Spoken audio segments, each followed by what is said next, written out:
Hey guys, AncapT4 here, coming back with another video for the Gunwing Trio week, and we're going to look at Corner Strike. Corner Strike's a popular play, but it's going to be run a little bit differently the way we're going to show you.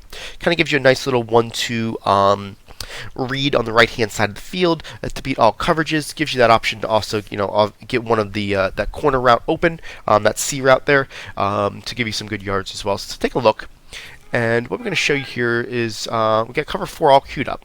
And so you can see that we're going to attack that first.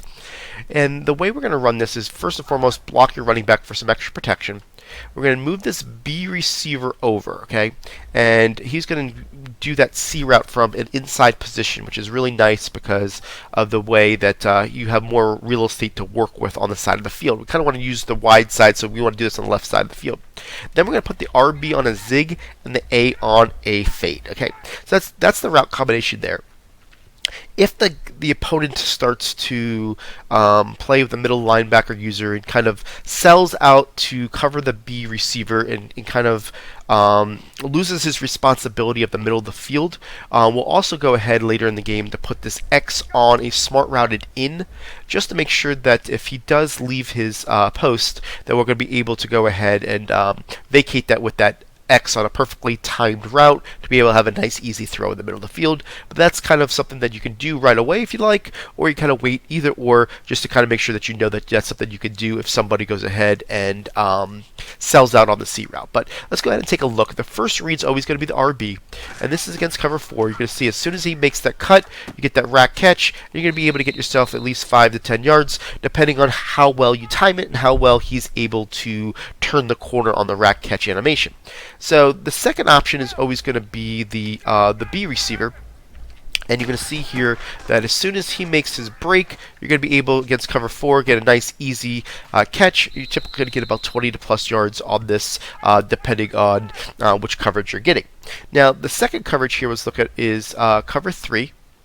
And what you're going to see again is that the RB is going to be your initial target. And you're going to be able to hit him if you're a dink and dunk player really quickly, catch this up the field, get yourself 5 to 10 yards. Now, against cover 3, this C route is more of a tight space than any other coverage, but it definitely is something that you can get if you go ahead and time it right and make sure that you got your ability to hit your player when he does the break. So let's go ahead and look at it here. You're going to see how he takes his break. You got a nice little spot right there, and you got a nice easy cover 3 beater. Now let's go look at cover 2s, as that's the most popular formation that we got going. And we're going to move this guy over, do the zig. And you're going to see against Cloud 2 right now, you're going to have that same ability to go ahead and hit this RB when it goes and takes that hit, and you're going to get yourself a good 5 to 7 yards before you hit contact. I'll go ahead and show you that against the cover 2 sink as well, so we can just kind of keep this consistent as which route we're looking at. And you're going to see again with this route combination against the cover 2 sink, you're going to have the same ability to hit this guy here, get yourself some yards around the corner, depending on how the timing is. So that route works both on both cover 2 sink and cover 2 cloud. Now let's go ahead and show you the C route now against Tampa 2. And go ahead and show you that we're still going to have that same success, depending on, your protection. Do I want to throw it to the RB, or do I want to wait and pass lead it up to this player for good yardage, okay? It really depends on what you're looking for, how you're, trying to attack your opponent. Works exactly the same way against cover 2 sink. And you can see how we're going to have some really nice ability to, move the ball pretty well down the field, either by throwing it to the RB there, or you can see now you want to pass lead it up and get yourself some really good yards going to the wide side of the field. Now against man coverage, typically you're really going to not get the RB to get as much separation as you'd like him to. So typically if you see it, go for it. But I typically like to go to the B route when I see man coverage.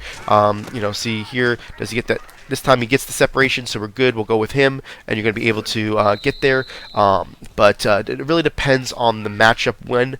Depends on how that's going to work for you. And I go ahead and do the cover 2 man. And again, if you're doing this back-sided in route, you're definitely going to have that ability to use that against cover 2 man as well. But we'll go ahead and show you here as he goes across. you're going to be able to throw that ball right there and get yourself some nice yards, guys. So this route combination, it really gives you a focus on what side of the field you want to work on. It really makes it an easy read. It gives that ability to kind of beat all coverages with the same two routes. So that is the corner strike play, guys. Appreciate it.